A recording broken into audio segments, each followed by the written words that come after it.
Bas Fécodi, bonjour, bonjour, un bon début de la semaine à tous les fécodistes aux alliés éparpillés partout dans le monde. Titine aujourd'hui en direct de Kinshasa, capitale de la République démocratique du Congo, notre cher et beau pays avec 2345 410 km carrés. Nous sommes là pour vous servir. Nous sommes des fécodistes, nous sommes des patriotes, nous sommes des Ouazalines. Nous sommes des syndicats, des athlètes congolais. Dans cette émission Fécodi internationale, Tobeta Ramasolo Tali, sport, il y a RDC. En général. Et aujourd'hui, une émission Nabiso, on va parler, je vais vous présenter Stade Kege à Lomé à Togo. Après, je vais vous présenter également comment l'équipe togolaise joue. Et on va évoluer, on va parler également la situation et la sélection, comment on appelle ça, il y a liste, il y a des sabres, parce que ma critique sur quoi bandit dans la liste, on va parler aussi de ça. On va parler également de la litige qui s'oppose le Soudan et le Sénégal, et le RDC et le Soudan. Et la situation de notre poule, ça se passe comment? Pourquoi pas parler de l'interclub où nos clubs se sont produits le week-end passé. Et on a enregistré 3 victoires et 1 défaite. C'est ce que nous allons parler. Pourquoi pas Connor et notre Fikoufa, comment ça évolue. Un grand merci. Naba Fikoudiste, surtout, je sais que Boza et Beli Bola Nangaï. Moi, je suis comme nous sur tes alités, mais vous avez que Beli Kaka maman, merci. Et ça, là, bien papa Kassindi Issa, na Florida, Jacksonville, papa Kassindi Issa, vraiment Fikoudi, je suis reconnaissant de la passion beauté, Bengue Zalaka. On va tout commencer tout d'abord. Na Sangoya Mawa, comme les bisous fécodistes, vous savez, Roger Lukaku, un ancien de DCMP, un ancien de Léopard, papa ya Romelu Lukaku, na Lukaku, donc, le Bezate, Djogwadae, Tiki Biso, la place à vivre à niveau Mimi qui le côté kuna, vraiment au nom de fécodistes surtout, et Yangai Moko, je présente mes sincères condoléances na famille, il y a la famille Lukaku Mobimba, et nous espérons tout participer. On va voir tous la famille n'a pas décision de côté kuna, bana tu a fait côté au niveau Belgique, Djogo yana daye, moi assistance na famille et ça la kamwa bien bobeta moi ba tout côté kuna, ndenge za la kaka. Vraiment courage na ba Lukaku nyon surtout. Vous comprenez, courage na bino surtout. On va commencer, vous savez, 9e journée de Kobeta le 10 na ville à Lomé. C'était prévu de être air local, air na bango Lomé, mais FIFA a mélangé ba air naie. Alors il a dit pour des raisons il y a éviter ba tricherie pe ba calcul. Alors nous allons jouer le 10, ça sera 13 air de Lomé. De l'autre côté, l'équipe surtout pe beta, oh ya pour na biso disons. Ba Kobeta pe le 10 la même heure. GMT. Donc on mettre la Sima Mouninga 9e et 10e journée à cause de la thé. Nous, les Congolais, avec des coachs de sabre pour se produire na Lomé, na Togo, na stade Kage, Zali, Kege, Zali stade Mozagi, inauguré en 2012, janvier 2000. Ils ont en 25e année dans existence. Déjà, stade Douana, ils ont 25 000 places assises. Stade Douana, pelouse dans Zali, gazon naturel. Ça m'a fait beaucoup de plaisir parce que chaque fois équipe nationale tu mets un gazon naturel, tu mets un football chez nous tu as un gazon naturel synthétique. On a recommandé hybride, bon jusque là total la caca. Et comme on dit tout Moïse na pharaon. Total la caca, mais là-bas avec les gazons naturels, c'est même gazon aux na stade ya Djouba, stadium de Djouba presque gagner 4-1. Espérons qu'avec statistiques et palmarès, il y a double confrontation directe entre Bisso et Togo favorable pour Bisso. Total n'engue que ça côté kuna vraiment merci côté kuna stade de Zalu situé sur la ville à Lomé Tuniga avenue Jean-Paul II. Surtout l'avenue Jean-Paul II la ville à Lomé, parce que il y a aucun stade. Donc stade on a 25 000 places et je sais que dans Bisso mo ba congolais on nous a pembeni na Lomé to koko zala déjà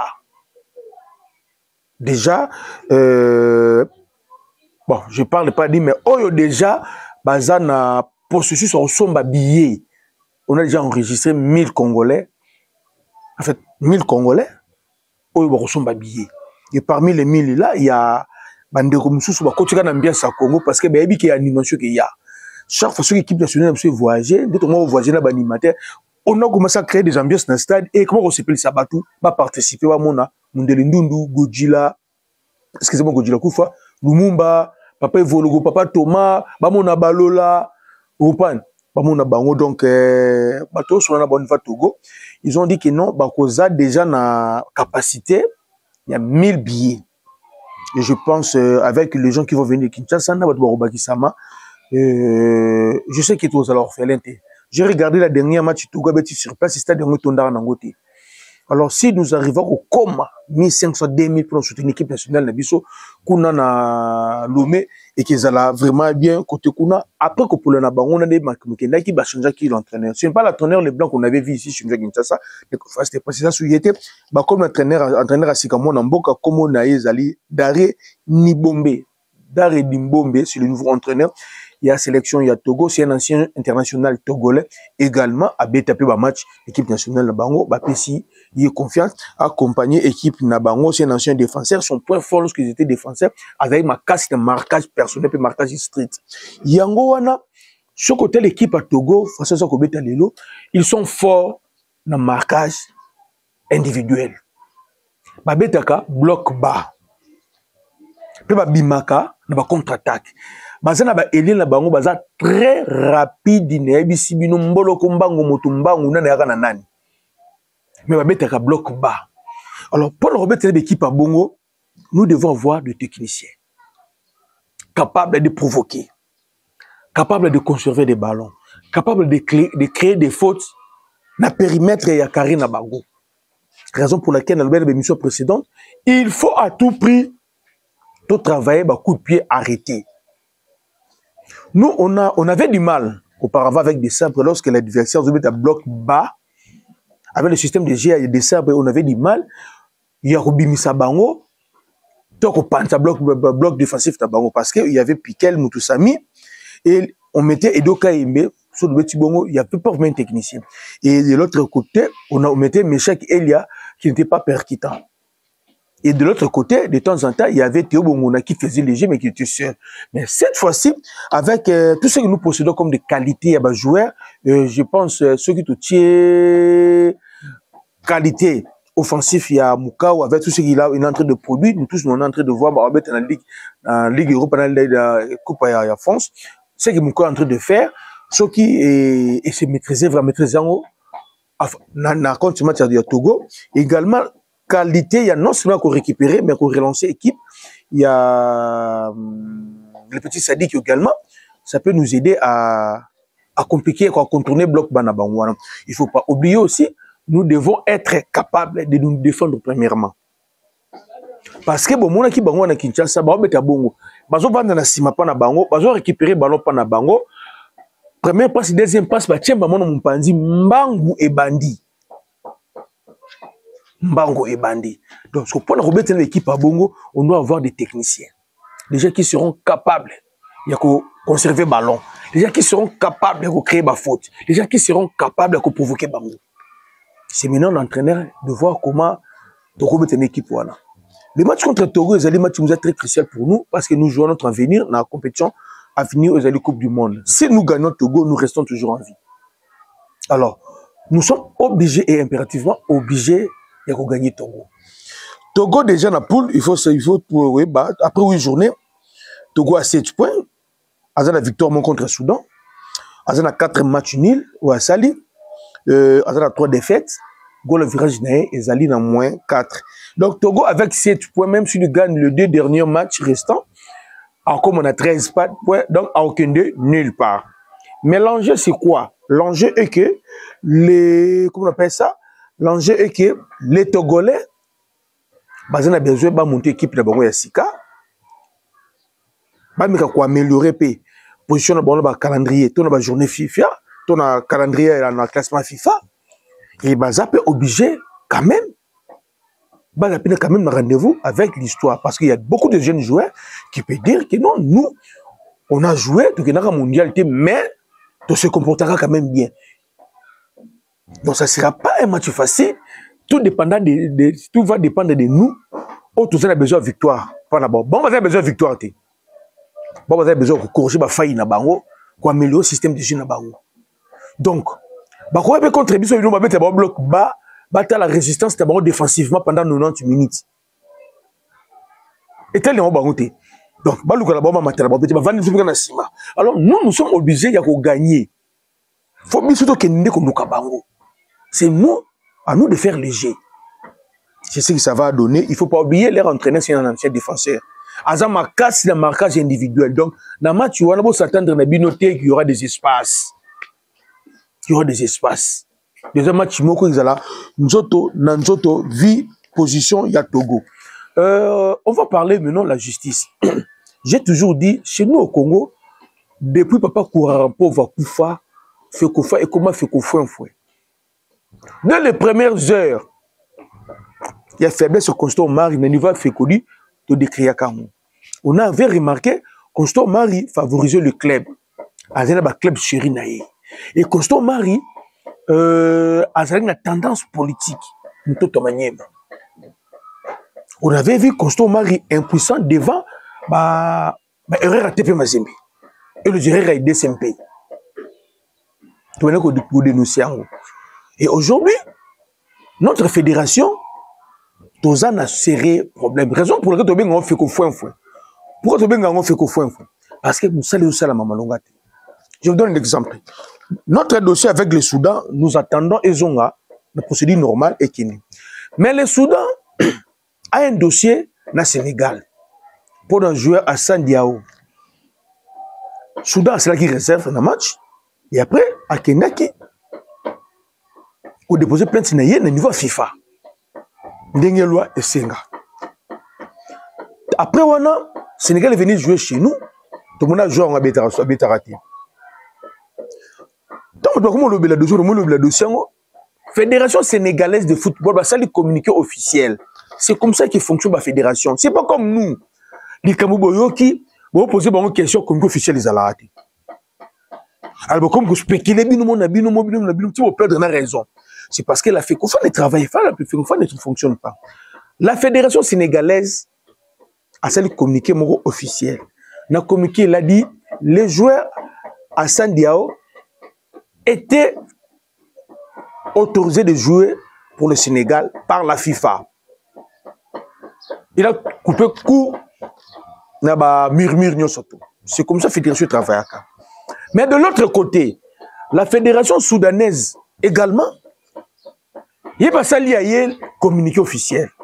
À l'objet, Bango réserve na Bango émis contre le joueur Hassan Diao n'est pas parce que les Soudanais contestent la validation ou l'autorisation de la FIFA et pas joueur na habité na Sénégal. Bango va remettre en cause autorisation de validation wanate. Bango, leur problème c'est non-respect, il y a délai conventionnel pour un joueur qui a déjà joué pour une sélection Y, na catégorie d'âge, pas pour changer à la sélection, surtout pour la sélection Moussoussou, par rapport à la sélection Moussoussou, il devait attendre 3 ans. Et maintenant, Hassan Diao attendre 3 ans et quitter le tout dernier match à Bétanas, na Espagne, le tout dernier match à Bétina, Sénégal, l'écart entre les 2 matchs est à 3 ans. Place où Soudanais va télémélier en Ouana. Être éligible, être autorisé pour le Sénégal, les Soudanais, non, c'est pas bon, c'est CAF. Mais délai conventionnel, FIFA et Moral Senga à l'Obarak, une fois joué à Bétina I-21, pour la nationalité, à la nationalité, il faut attendre les 3 ans. Avec Banglo va télémélier en Ouana. Les joueurs n'ont pas attendu 3 ans pour aller en Espagne, à Kobeta, na Sénégal. C'est ça, problème yaba, Soudanais, il devait attendre 3 ans. 3 ans qu'on quitte, parce qu'il faut en les Soudanais, ça les communiquer, non, bango makamo, éligibilité, telle bango, pendant non, délai conventionnel. Les joueurs, Hassan devait attendre 3 ans pour mettre la Sénégal, changer de nationalité sportive. Comme 3 ans qu'on quitte a changé déjà, pour la bango, ils ont litige. Et les règlements, il y a FIFA, l'article, Soudanais, appuyer, plainte na bango, l'article, appuyer, na plainte na bango, l'article, l'article, côté si dossier. Au moment où je vous parle, le dossier est à niveau, il y a FIFA. Il faut maintenant FIFA a tranché. On se pose la question, pourquoi Soudan côté Kakati? Soudan aussi, côté Naïe, il a 12 points, je pense. Soudan côté naïe, ce que je point Sénégal a comme 15 points. Soit gagné des dernières journées, a comme 21 points. Automatiquement, avec 21 points, il peut espérer, il y a combien de barrage, à la barragiste. On ne fait pas des cadeaux. Il n'y a rien de personnel entre les Soudanais et les Sénégalais. Il n'y a rien de personnel. Si chez nous au Congo, on blaguait avec les points et on gagnait le bureau, mais il n'y a pas de comme ça, on va blaguer en Angoté. Mais la compétition bouillée, le match ça se joue avant, pendant et après. Nous, chez nous, tout le monde va blaguer. T'as la Soudan. Soudan n'a rien de personnel dans le Sénégal. Les matchs ça se jouent avant, pendant et après. Soudan, par exemple, tu as la chance d'être barragiste. Vous comprenez? Et maintenant, c'est la FIFA, face à sa position. Dans le dossier, c'est la FIFA. Quant à notre dossier, il faut qu'il a fait quoi? C'est la communiqué officiel. Expliquer biso. Tobo makamuki non a coûté du ma fait quoi de solo n'a expliqué ngate. Il faut qu'il a fait quoi? C'est la biso communiqué officiel. Vous savez comment ça se passe? Lorsque journée FIFA zali, dans match officiel. Ce que l'adversaire a publié liste. C'est pas pour rien publier la liste avant. Ils ont contrôle FIFA n'a qu'à faire ça. Il faut publier liste. L'équipe adverse pas journaliste wana. À qui na cellule na bango ya étude ba bandi ko checker chaque combo est dans la liste. Chaque combo. Donc net mission de abonnés to publier liste na biso. Il va que Togo va checker chaque liste. Biso pe ne abonnés Togo peut publier liste. Biso pe to checker chaque joueur il y a liste. So c'est que moi j'ai remarqué depuis un certain temps lorsqu'on avait le coach Ibenge lui-même faisait ce travail. Coach Ibenge on a ce travail wana soit adversaire et coach Claude Leroy. Il y avait Claude Leroy Patus Neve Congo ping pong. Comment le Gabon IEP. Bon j'ai vu des séances au Salango. Que soit adversaire soit publier liste ba journaliste wana bah qu'on vérifie parce qu'il y a des applications on appelle ça vérification qu'on vérifie. Mais depuis un certain temps Shingibiemi, Hector Coupé, papa, donc ça l'a et tout cela, ils ont manqué de professionnalisme de la fédération. Vraiment, équipe Sabiso, bon, plus Sabiso pas cité, parce qu'il faut tout apprendre ou améliorer. Match contre Togo, ils ont match à Makassi. Tout jouant aux séries. J'ai vu, les gens m'ont parlé que coach à Sénégal, et notre joueur à Sénégal à Strasbourg, les gens ont parlé sur des sabres. Bana fait quoi dire? Quand on des sabres qui n'ont tout le monde dans le stade à cabine photo, papa, des sabres dessus, na dossier à Warren Bondo. Les photos prises avec la famille Bondo, ils sont destinées au bimaté. Tant qu'on a autant les scènes, tout le monde a photo dans le stade. Les photos prises avec les parents de Warren Bondo, ils ont photo au bimaté. Mais au bimanango, ça crée des problèmes jusqu'à ce que petit peu à 2 ans, est-ce que la façon de travailler à des sapes, il faut qu'on ait la façon de travailler à divertir le biso. Tout le monde, quand tu es au Sénégal, dans le match à Strasbourg, à qui tu as le joueur. Et ça lié le problème. Ils ont des sapes qui n'ont pas joué dans le terrain. Est-ce que vous savez, joueur, des sapes, même l'équipe nationale, important, c'est un pays au Babotama. Non, ça dit que c'est un joueur, la Belgique. On a Moukaou, on a Congo. Vous savez que Rudy Garcia, on a Grady Ngoy, il vient de RDC, Belgique, on a Grady Ngoy, à Lille, c'est le même. Allez, se comprendre, il faut vous comprendre. La liste est à des sabres, nous devons éviter les erreurs. Coach, je me pose la question, et vous, comme il n'y a que le coach Nabiso.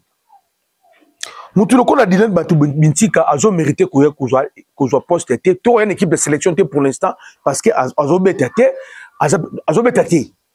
Par quelle magie et par quels critères Azok se dit Batu Bintika? Et ça c'est par rapport à la liste où entraîneur à Bimisi. Tu me connais décortiquer la liste. Batu Bintika Koguko Yate. Dylan. Dimitri Berthaud également. On a recruté Dimitri Berthaud. Tout ça une expérience. Il y a limité en Coupe du Monde. Maintenant, puissant club contre Tunisie, 2-0, DD, Awa. Maintenant, puissant club. Bobi match à Tunisie de ceux qui l'habitude 2-0 et comme radé match sans club. Berto avant le Berto qui a soumwa sans club contre Maroc. Ceux qui l'habitude à Ndengini. Toujours sous Berto sans club contre Sénégal là. Bomoni. Tu comprendre tes coachs. Tu es toujours Wan Bissaka depuis au Awa zone non a bétité. Je sais que pour entraîner il faut entraîner à s'assurer que akoya ko beta. Parce que tout le monde peut s'abétiter. Dans club. Malaria, entraîneur à jouer. Critères et éligibilité, il faut jouer dans le temps de jeu dans le club. Toujours comprendre. Théo Bongonda, jusqu'à présent, a un convalescent dans le club d'Aïe. L'entraîneur de fois, là, la sélection, il y a des compte de critères. Il y a des gens qui ont des exemple, si on appelle Sabino, c'est simple. Oui, ça c'est un alien de toutes les équipes nationales. Oui, ça est lié à Yété. Il faut remplacer, oui, ça pas lié à Moussoussou. Vous comprenez? Donc, Batou Bintika, fallait pas analyste, Berto, fallait pas analyste, Bissaka, maladie naïe, évolution, au moins que l'hôpital, comment, docteur et club a garanti coach. Sans quoi, Bissaka pas Kogoyate. Parce que tu as vu que Bissaka ça, ma Kobela, Bongonda, Azali convalescent, dans le club naïe, mais a entraîné à Zobeng, ça y est. Oui, ça, ou à Koyate, on l'a remplacé par Elie, quand tu joues Elie. Quand tu as deux Elie à Bengisi. Théo Bongonda na Meshek Elia. Ah ben ça moko de deuxième mi-temps. To éviter. A ben ici 4 comment ba défenseurs centraux. A ben ici baza Bissaka, comment Batou Bintika, Bouchiri, Kapwadi, Mbemba na troisième. Baza 5. Ba défenseurs ya 4, 5. Papa, aujourd'hui ça 5, on va mettre ça à 2. En réalité, on a 11 postes. Non, 11 postes. Il faut poster, on a 2. Puis si vous regardez, il y a 3. Quand on a 5 défenseurs centraux. Les 5e là, au Bakissi. Au Bakissi, pourquoi? Au Bakissi, pourquoi? Et dans 5, on a 2. De préférence, mais c'est 4. Moko baki c'est limoko est-ce que na Congo oyo tozana ba aider les sous-soutés na beta sous basula siles kato pati po ba isangai allez-y comprendre donc liste coach zana moi ba blo mike op photo lubelango coupe ya interclub tu beta le interclub tout moni les aigles du Congo à Longwe ba sepeli ba biki no baleka ki orgueil mais les aigles orgueil té ba tchaki ne siré na équipe na bango. Mais comme gagné qui vite gagné il m'a gagné banan bobio a ti orgueil kolongwa naye après 1-0 lobby ba sepé longo mais nous on a fait que sepé longo parce que RDC de côté qui quitte Mania Maignon elle a gagné 2-1 ici à Kinshasa nous peut pas gagner 1-0 Tanganyika également a gagné 1-0 bonne chance dans match retour bo sala bokende tout en ndenge que ça kuna Conor a changé format il y a l'Inafoot cette fois-ci on a deux tours classiques en 30 équipes. Des poules phase en phase B à 15-15. Après, bon, qui pleuve 4-4. Je sais que ça va créer des problèmes. C'est presque la même formule. Mais ce que j'ai apprécié, c'est parce que les 4 derniers à chaque poule, bon, qui t'en parle dans la Ligue D. Donc, il n'y aura pas de play-down. Donc, côté Kuna, merci. Merci n'a pas tout le monde fait Kodi. Kadhafi Mawete, non, le lot fort, Kadhafi Mawete, Mingo le Bezate. Ciao, bye.